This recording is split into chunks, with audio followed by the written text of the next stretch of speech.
And can you explain a little bit more about what this is? I'm going to have it up on the screen for people to see it when you're talking about it, but there's different frequencies.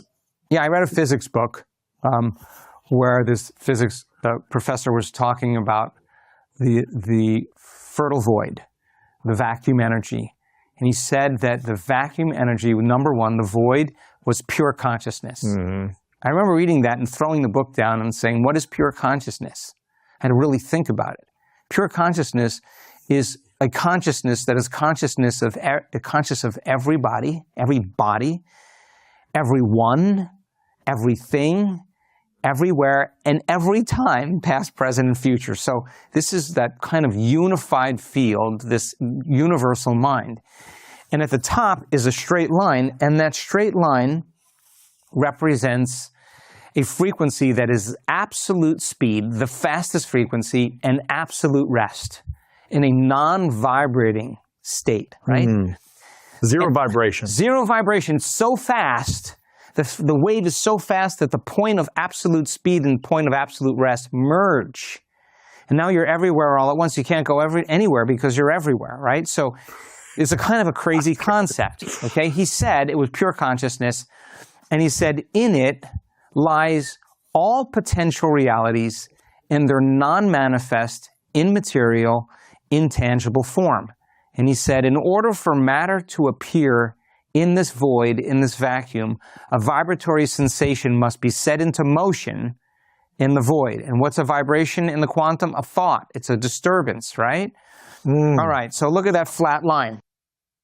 If you start lowering frequencies down, you keep lowering frequencies down, you keep lowering frequencies down, you get to the lowest frequency down here, and that lowest frequency down here at the very bottom is called matter. The slowest frequency that we perceive with our senses. So every single person, every soul has come from source, from singularity, from oneness, from wholeness, and we descended all the way down into density, into three-dimensional reality, fooled by our senses that this is the only reality there is. And so much of our attention is on our bodies, on the people in our life, on the things we own, and the places we live, the places we live, the places we need to be, the places we need to go, and time itself, that we create this identity that's identifying with three-dimensional reality, and we have no awareness of where we've come from.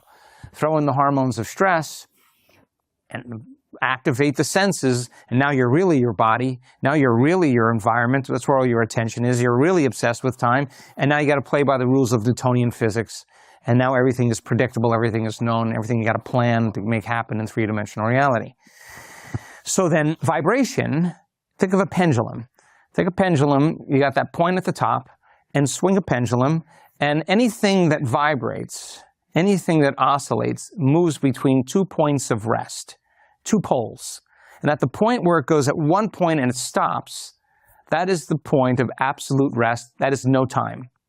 At the point where it's at the very bottom, right from the point, right straight down, perpendicular, vertical, that point right there is when it's moving at its absolute speed. Then it's got to go uphill, and then it stops, and now you're at a point of absolute rest. So this oscillation that's created is called a frequency, right? And if you were to measure that mathematically, it's a sine wave.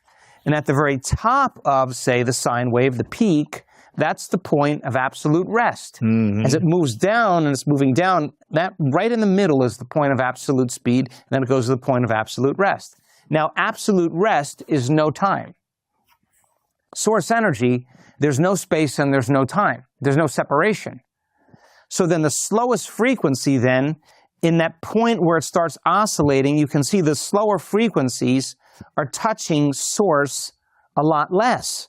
As the frequencies get faster, as the points of absolute speed and the points of absolute rest get closer and closer together, you're touching source more because you're touching no time more. Interesting. So now you feel more whole, you feel more love, you feel more freedom, you feel more faster frequencies, more bliss, more wholeness because there's less separation. Interesting. So now the fastest frequencies, Planck constant, the frequency is so fast, take a centimeter of this frequency and there's enough energy to create the entire universe. Wow. That's how much energy is in there, okay? Wow. So you get to a point where the points of absolute speed and the points of absolute rest merge, that point, that non-vibratory state, has an infinite number of potentials and an enormous amount of power. It is the source of everything physical and material, right? So then energy slows down, and as it slows down, it has its own characteristics, and it reaches a point where it can no longer be whole. When it reaches a point where it no longer can be whole, it divides. It separates, it bursts, and now you have light and photons and electrons and positive charge and negative charge and past and future and sound, and the frequency slows all the way down into density, right?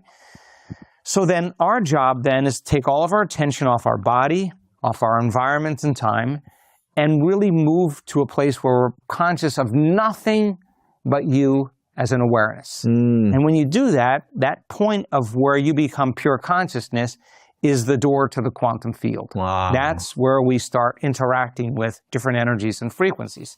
So we use this model to help people understand that the closer you get to source, if you're vibrating at this frequency as pure consciousness and you're creating from here, there's less separation between you as your individual consciousness and oneness.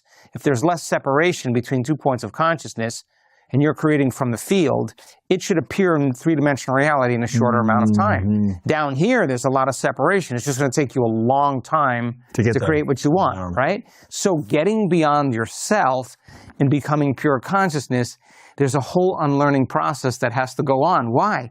Because we're still programmed to believe when we're in that void or in that vacuum, in that nothing, in the emptiness, we actually believe there's Louis or Joe Dispenza, I'm here, and then there's the vacuum and the void here, and you still believe you're separate. And that is a whole unlearning process that has to go on to realize that you're a thought, you're an awareness there. And in that state, if you're truly there, aware of nothing but you, and if you're creating from that place, your thought actually produces a frequency. And if you can feel the frequency of the thought, in other words, the thought of your abundance in the 5D reality produces the feeling of abundance, of worthiness. Your thought of your wealth in three-dimensional reality produces the feeling of lack of not having it. So when we create from the field, we have to create from the state where we feel the feeling of the event before it occurs. In the quantum, you have to feel it first to experience it in three-dimensional reality. So change the information in the field, you change the hologram. This is all a hologram. You're going to change the projection in three-dimensional reality. So we teach people how to practice with brain and heart coherence to change more information in the field, keep changing the information in the field, get closer and closer to source. This is the greater mind. You don't have to worry about when it's going to happen or how it's going to happen or try to predict it.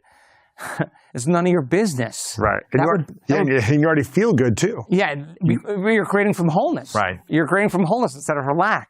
And so when you start synchronizing your energy in the proper way, and you keep inputting into the field, then you start seeing the synchronicities in your life. You know, I'm not talking about a parking space. I'm talking about like opportunities. Like, and you're like, well, whatever I just did this morning, I'm going back tomorrow. I'm doing it again because I believe now that I'm the creator, and that is what actually enhances the outcome, right? So people in this work, they do the work because they don't want the magic to end. Right? Experimenting, creating from the field instead of from matter to shorten the distance, the time, between the thought of what you want and the experience of having it when we create from the field instead of from matter. And so you got to get to the field first. And you got to get to the field, and you can't go as a somebody. Yeah. You got to go as a nobody. And I think I've labored for years to get people to get beyond themselves. And that's the work. You know, that's really the work.